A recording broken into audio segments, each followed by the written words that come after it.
오늘은 야고보서 2장 14절에서 18절 말씀을 의지해서 살아있는 믿음은 삶을 바꿉니다 라는 제목으로 말씀을 나누도록 하겠습니다.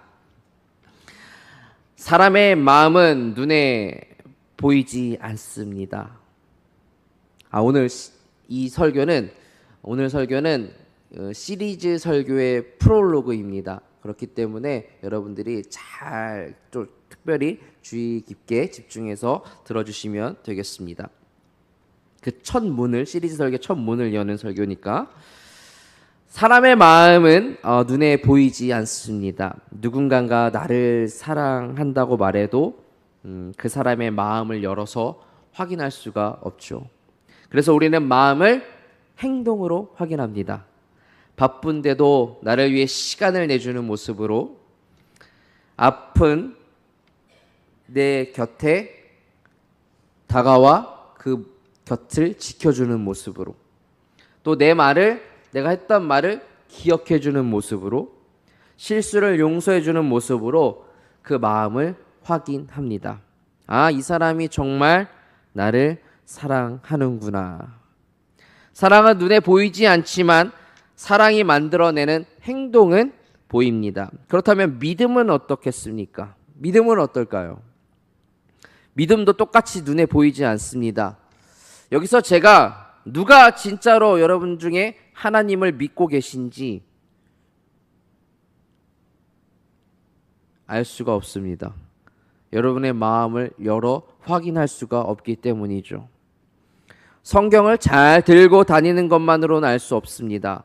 교회에 또 오래 다닌 것만으로도 충분하지 않습니다.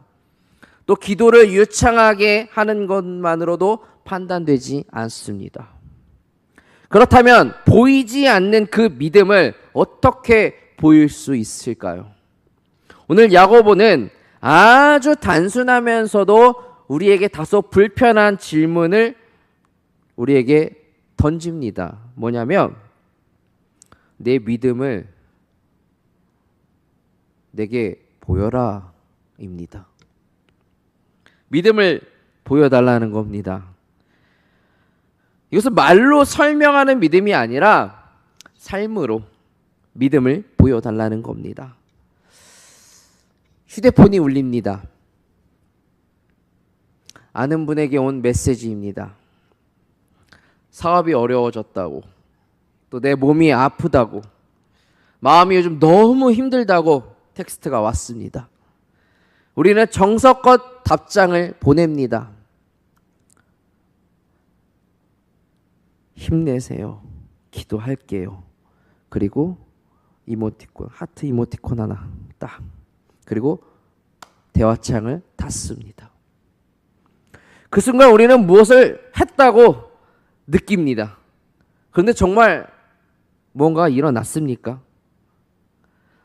놀랍게도 야고보는 2100여 년 전에 이 장면을 그대로 그려놓았습니다. 오늘 본문 16절이 그 말씀입니다. 너희 중에 누구든지 그에게 이르되 평안히 가라, 덥게 하라, 따뜻하게 하라는 거예요. 배부르게 하라 하며 그 몸에 쓸 것을 주지 아니하면 무슨 유익이 있으리요.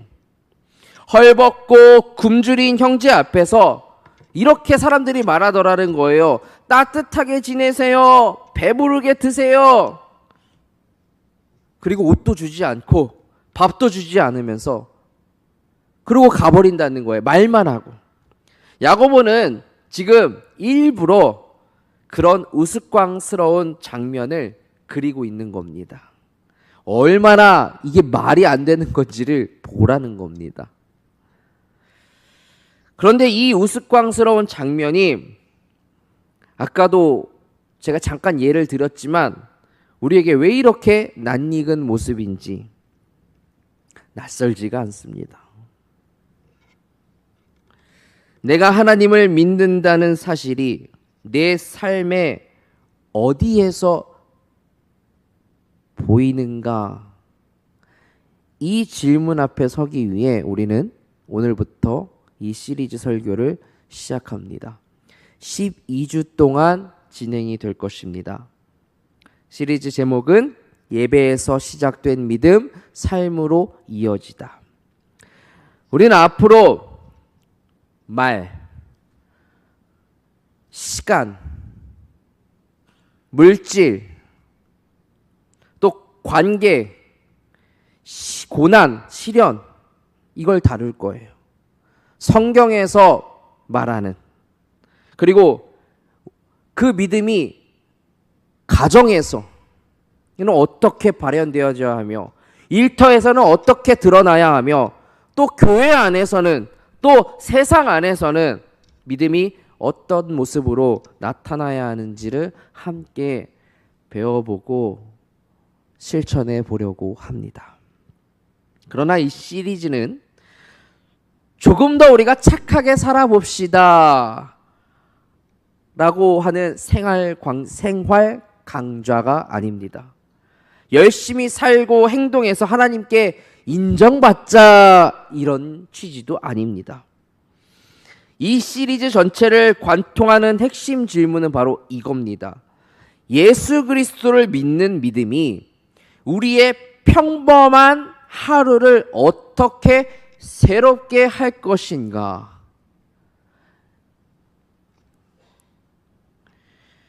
오늘 본문을 통해 세 가지를 우리는 함께 붙들고자 합니다. 첫 번째, 오늘 야고보가 겨눈 것은 믿음이 아니라 말뿐인 믿음입니다. 자, 야고보서 2장 14절 말씀을 보면, 내 형제들아, 만일 사람이 믿음이 있노라 하고 행함이 없으면 무슨 유익이 있으리요? 그 믿음이 능히 자기를 구원하겠느냐? 야고보의 표현을 우리가 좀 자세히 봐야 합니다. 야고보는 어떤 사람에게 믿음이 있는데, 그 사람이 믿음을 가지고 있는데 행함이 없다? 이걸 말하고 있는 게 아닙니다. 그 사람이 믿음이 있노라 라고 한다고 말하고 있습니다. 이건 뭐냐면 실제로 믿음이 있는 것이 아니라 내가 믿음이 있다고 주장하는 사람이라는 겁니다. 입으로 말합니다. 나는 하나님을 믿습니다. 입으로 말합니다. 나는 예수님을 믿는 사람입니다. 입으로 말합니다. 나는 구원을 받았습니다. 그런데 그 믿음이 삶에 아무런 영향을 주고 있지 않습니다. 그때 야고보가 묻는 겁니다. 그 믿음이 무슨 유익이 있는가? 여기서 무슨 유익이 있으리요? 라고 하는 이 표현은 헬라어로 티토 오펠로스입니다. 쉽게 옮기면 이런 뜻입니다. 그게 무슨 소용이 있습니까? 실제로 무엇을 만들어내는데요? 그 믿음이? 이 참 날카로운 질문입니다. 예배를 오래 드렸습니다. 설교도 많이 들었습니다. 성경 지식도 많이 쌓여 있습니다. 그런데 가정은 내 믿음 때문에 더 따뜻해졌는가? 내 믿음으로 인하여 내 직장 동료들에게 나는 더 존중을 받고 있는가? 내 믿음으로 인해서. 내 입술은 우리 하나님을 믿기 전보다 조금이라도 더 부드러워졌는가? 돈을 대하는 태도가 달라졌는가? 미워하는 사람을 대하는 방식은 어찌 좀 달라졌는가? 고난 앞에서 반응하는 내 모습은 달라졌는가? 그렇지 않다면 야고보가 묻는 겁니다. 하나님을 믿는다는 것이 당신에게 무슨 유익이 있습니까? 제가 여러분에게 던지는 질문이 아닙니다. 성경이 여러분에게 던지고 있는 지금 질문인 거예요. 그리고 이 말은 우리를 정죄하려고 하는 말이 아닙니다. 우리의 믿음을 살펴보게 하려고 하는 사랑의 질문이에요. 여러분, 자동차 계기판에 경고등이 들어올 때가 있죠. 경고등은 운전자를 미워해서 켜지는 게 아니죠. 차를 또 망가뜨리기 위해서 켜지는 것도 아닙니다. 지금 점검이 필요하다는 시그널이죠. 지금 점검이 필요합니다. 오늘 야고보의 질문도 그런 겁니다. 너는 믿는다고 말하는데 그 믿음이 너의 삶에서 어떻게 나타나고 있는가?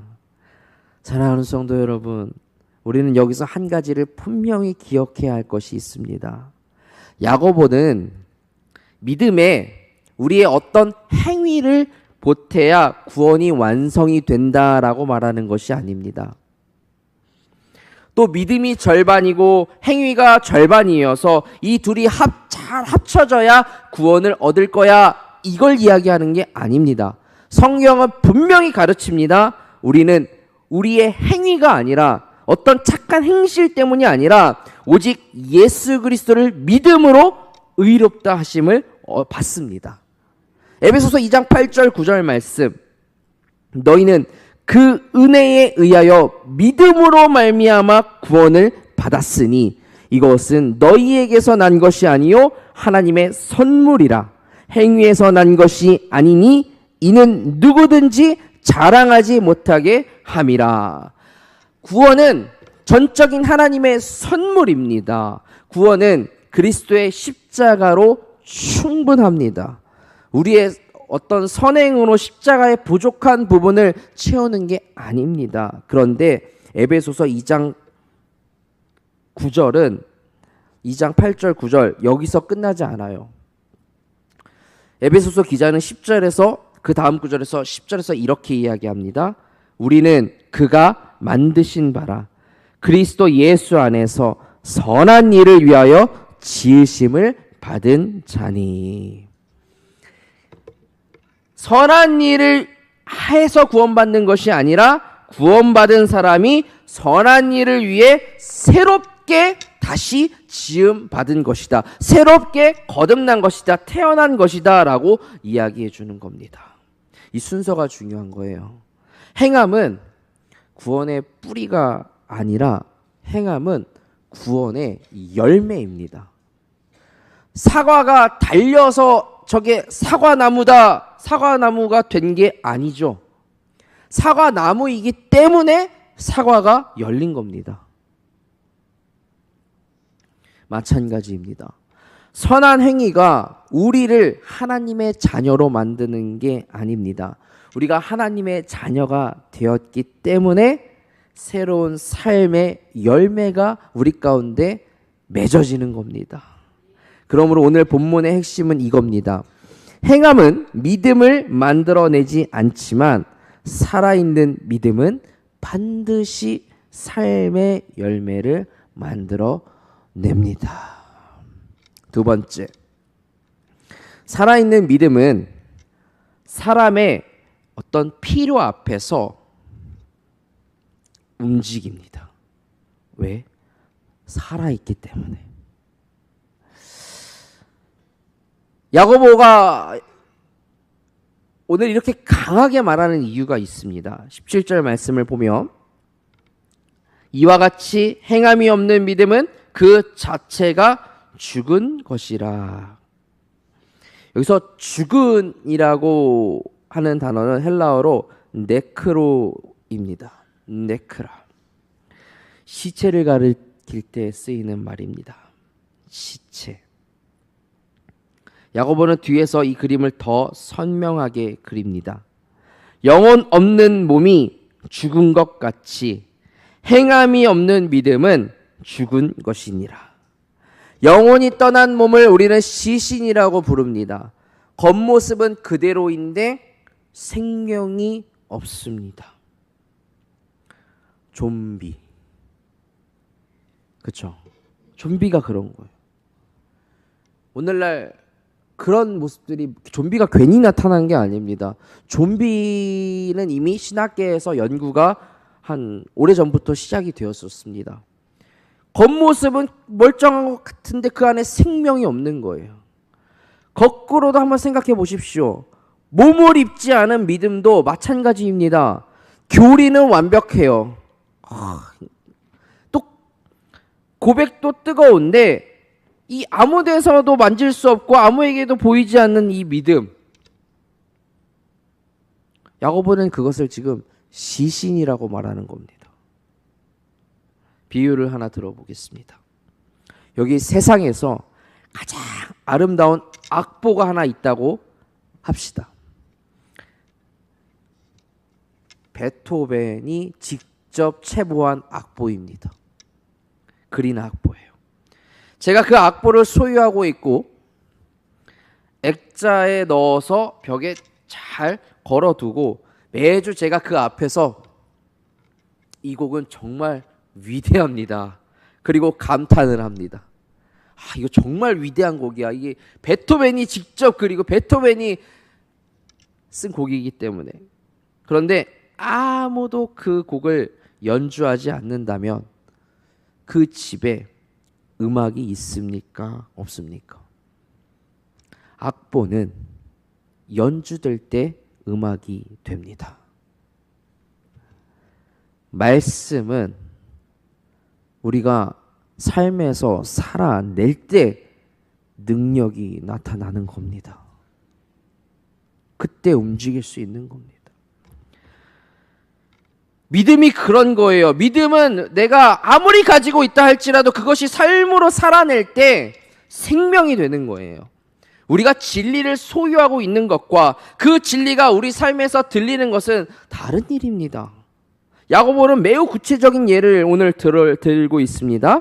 15절 16절에서 만일 형제나 자매가 헐벗고 일용할 양식이 없는데 너희 중에 누구든지 그에게 이르되 평안히 가라, 덥게 하라, 배부르게 하라 하며 그 몸에 쓸 것을 주지 아니하면 무슨 유익이 있으리요. 교회 안에 형제 자매가 있습니다. 먹을 것이 없어요. 오늘 무엇을 먹을지 걱정하는 사람이 있습니다. 그런데 누군가가 그 사람을 만나 이렇게 이야기합니다. 배부르게 드시고 다니세요. 말은 참 좋죠. 그런데 정작 먹을 것을 내어주지 않아요. 필요를 보았지만 손이 움직이지 않았습니다. 그래서 야고보는 다시 묻는 겁니다. 그게 무슨 유익인데요? 따뜻하게 지내십시오라고 말한다고 해서 그의 추위가 사라지는 게 아닙니다. 배부르게 드십시오 축복한다고 해서 빈 그릇에 음식이 뚝딱 생기는 게 아닙니다. 그들을 위해 기도해 주는 것이 잘못됐다라고 말하는 게 아닙니다. 지금 기도는 반드시 그들을 위해서 기도해 주는 거 필요하죠. 반드시 필요합니다. 그러나 내가 도울 수 있는데도, 분명히 도울 수 있음에도 불구하고 기도한다는 말을 뒤에 내 책임을 숨긴다면 그건 문제가 된다는 거예요. 내가 분명히 할 수 있는데도 기도하겠다는 그 말로. 때로 우리는 아주 신앙적인 말로 사랑하지 않은 그 책임을 회피할 수가 있습니다. 피할 수가 있습니다. 힘들어하는 사람에게 믿음으로 이겨내세요. 상처받은 사람에게 다 용서하라잖아요, 성경이. 경제적으로 어려운 사람에게 기도하면 하나님이 채우실 겁니다. 맞죠? 그 말들이 틀렸다는 게 아닙니다. 그러나 그의 이야기를 충분히 듣지 않고 그의 곁에 머물러 주지 않고 내가 할 수 있는 작은 도움도 나누지 않으면서 말만 던지고 획 돌아선다면 그것은 야고보가 말하는 오늘 지금 죽어있는 신앙, 비어있는 신앙이 될 수 있다고 오늘 성경은 우리에게 알려주고 있는 겁니다. 살아있는 믿음은 사람의 고통 앞에서 무심히 지나가지 않습니다. 마음이 움직이고 손이 움직입니다. 완벽하게 해결해 주지 못해도 곁에 있어 줍니다. 큰 돈은 없어도 작은 것을 나눌 수 있습니다. 답은 알지 못해도 이야기를 들어줄 수 있습니다. 문제를 없애지는 못해도 함께 울어줄 수 있습니다. 이것이 살아있는 믿음입니다. 예수님이 그렇게 하셨어요. 예수님은 굶주린 무리들을 보시고 좋은 말씀만 다 전해준 뒤에 뒤돌려보내지 않았어요. 그들을 불쌍히 여겼습니다. 떡을 떼어 먹이셨습니다. 나병 환자, 사람들이 다 기피했습니다. 예수님도 그 병이 옮을 수도 있어요. 그런데 그래서 멀리서 치유를 선포하실 수도 있죠. 나아라. 낫게 될지어다. 멀리서 선포해서 고치실 수 있으셨어요. 그러나 예수님은 직접 손을 내밀어 그를 만지시죠. 결정적으로 복음, 이 말이 육신이 된 사건, 성육신. 말씀이 육신이 되어 우리 가운데 거하심에 하나님께서 하늘에서 너희를 사랑한다 라고 말씀만 하지 않으셨고 하나님의 그 사랑이 육신의 몸을 입고 우리 가운데 오셨습니다. 예수님께서 우리 가운데 거하셨습니다. 우리의 눈물을 보셨고 아셨고 우리의 질병과 아픔을 짊어지셨습니다. 그리고 마침내 십자가에서 자기 몸까지 다 내어주셨습니다. 그렇기 때문에 그리스도를 믿는 우리의 믿음도 몸을 가진 그 사랑으로 나타내야 합니다. 보이지 않는 사랑이 보이는 손길이 되어야 합니다. 보이지 않는 은혜가 구체적인 친절이 되어야 합니다. 보이지 않는 믿음이 평범한 내 삶의 정직한 선택이 되어야 합니다. 우리는 앞으로도 이 시리즈를 통해 바로 이것을 살펴보려고 합니다. 내가 사용하는 말에 믿음이 담길 수 있을까? 내가 시간을 사용하는 그 방식에 하나님을 향한 사랑을 나타낼 수 있을까? 돈을 버는 방식과 쓰는 태도에 하나님 나라의 가치가 드러날 수 있을까? 상처받은 관계 속에서 복음은 어떤 선택을 요구하는가? 시련이 찾아왔을 때 나의 믿음은 어떻게 견디고 자랄 수 있을까? 가정과 일터와 교회와 세상에서 그리스도인인 내가 어떻게 살아야 하는가? 이것들은 작은 주제들이 아닙니다. 바로 우리의 믿음이 정말 실제가 되는 자리입니다. 마지막으로 오늘 본문은 세상은 우리의 설명이 아니라 우리의 삶을 읽는다고 알려주고 있습니다. 18절 말씀을 보겠습니다. 야고보는 논쟁을 이 한 문장으로 끝내는데 보십시오. 내 행함이 없는 네 믿음을 내게 보이라. 나는 행함으로 내 믿음을 내게 보이리라. 보이라. 너의 믿음을 보이라. 헬라어로 데익손이라고 하는데 이 단어는 당시 법정에서 판사가 말만 하지 말고 증거를 제출하십시오 라고 사용했을 때 사용한 단어입니다. 말만 하지 말고 증거를 제출하십시오. 지금 세상은 교회의 설명을 더 이상 듣지 않습니다. 교회가 무엇을 믿는지 이미 자기들은 다 안다고 생각합니다. 기독교적 세계관, 성경, 신학까지도 어쩌면 우리보다 더 잘할 수 있습니다. 여기 서 있는 목사보다도 더 열심히 연구하는 이들도 있습니다. 세상이 아직 기다리고 있는 것은 단 하나입니다. 그래도 감사한 건 기다리고 있는 게 있는데 뭐냐면 그 믿음대로 사는 사람을 보는 겁니다. 자기들은 그렇게 못 살거든요. 그 믿음대로 사는 사람을 지금 그들은 보길 원해요. 말로 하는 전도의 문은 점점 좁아지고 있습니다. 그러나 삶으로 하는 이 전도의 문은 단 한 번도 닫힌 적이 없습니다. 직장 동료들은 우리의 신학을 읽지 않습니다. 우리의 월요일을 읽습니다. 이웃은 우리의 교리를 모릅니다. 그러나 우리의 말투와 표정은 그리고 태도는 정확하게 압니다. 예수님께서도 같은 말씀을 하십니다.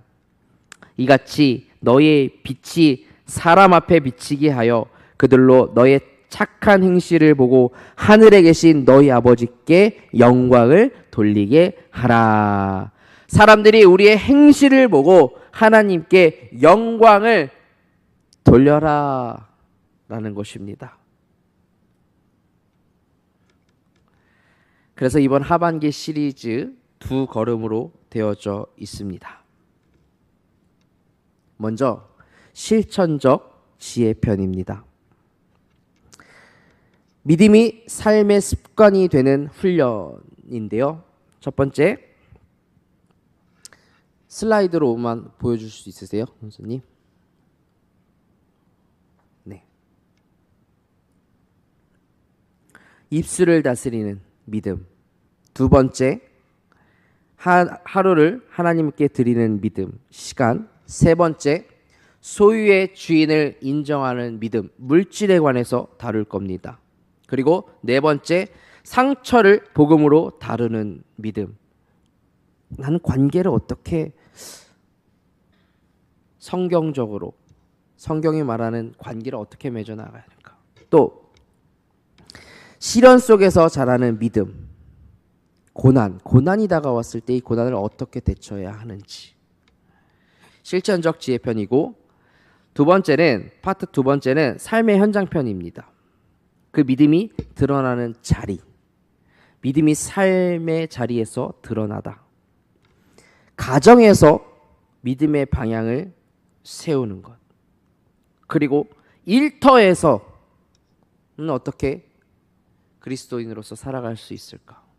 세 번째, 이 공동체 안에서, 여러분이 속한 공동체 안에서, 뭐 교회 공동체든 일터 공동체든 여러분의 다른 뭐 소그룹이든 그 공동체 안에서 어떻게 우리의 믿음을 드러낼 수 있을까? 또 세상 속에서는, 믿지 않는 자들 가운데서는 복음을 어떻게 드러낼 수 있는가? 가급적이면은 이 내용들을 여러분들이 좀 한눈에 보실 수 있도록, 안내될 수 있도록 뭐 브로셔를 만들어서라도 이렇게 안내를 드리도록 하겠습니다. 그리고 포스터에도 잘 비치 되어져 있으니 여러분들이 참고하시고 또 기대하시면서 이 시리즈 설교를 들었으면 좋겠습니다. 유진 피터스는 신앙을 이렇게 정의합니다. 네.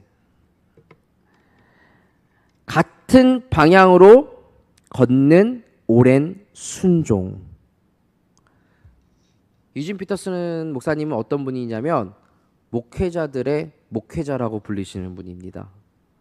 이 유진 피터슨이라는 목사님이 신앙이란 믿음이란, 그러니까 믿음이란 같은 방향으로 걷는 오랜 순종. 한 번의 결단이 아니라 한 방향으로 꾸준히 계속 걷는 것이 신앙이라는 것입니다. 이번 하반기 우리 늘사랑교회에게 바로 그 길이 주어지기를 바랍니다. 오늘 말씀 어쩌면 불편하게 들렸을 수도 있고, 또 진행될 말씀들 가운데 어떤 말씀들이 또 불편하게 들리실 수도 있을 겁니다. 그러나 그 불편함을 피하지 마시고 마주하셨으면 좋겠습니다. 의사가 아픈 곳을 꾹 누르는 것은 환자를 괴롭히기 위해서가 아니죠. 그 병든 부분을 찾고 치료하기 위해서입니다. 하나님의 말씀도 마찬가지입니다. 우리를 수치스럽게 하려고 하는 것이 아니라 우리를 살리고 우리 가운데 정말 참된 자유를 허락하시기 위해 하시는 말씀들입니다. 저는 이번 시리즈 설교를 통해서 우리 성도님들이 설교 제목을 많이 기억하는 것보다 삶의 작은 변화가, 정말 작을지라도 그 변화가 일어나기를 소망합니다. 여러분의 가족들이 그것을 먼저 느꼈으면 좋겠어요. 아빠, 엄마, 또 내 자녀의 말투가 조금 달라졌네. 전보다 내 이야기를 잘 들어주네. 문제가 생겼을 때 예전이랑 다르게 화부터 내진 않네. 돈보다 사람을 더 소중히 여기는 것 같네. 여러분의 가족들이 먼저 느껴야 돼요. 또 직장 동료들이 느껴야 돼요. 저분은 아무도 보지 않을 때도 참 정직하신 분이구나. 일을 대하는 태도가 역시 다르다. 힘든 상황 속에서도 사람을 함부로 대하지 않는구나. 또 교회가 느끼기를 바래요. 우리가 예배만 함께하는 공동체가 아니라 우리의 삶과 짐을 함께 나누는 공동체가 되어가고 있구나. 그리고 세상이 우리를 보면서 예수 그리스도를 조금이라도 발견하게 되기를 바랍니다. 예배에서 시작된 믿음이 우리의 평범한 삶 속에서 아름다운 열매로 나타나기를 주님의 이름으로 축원합니다. 아멘.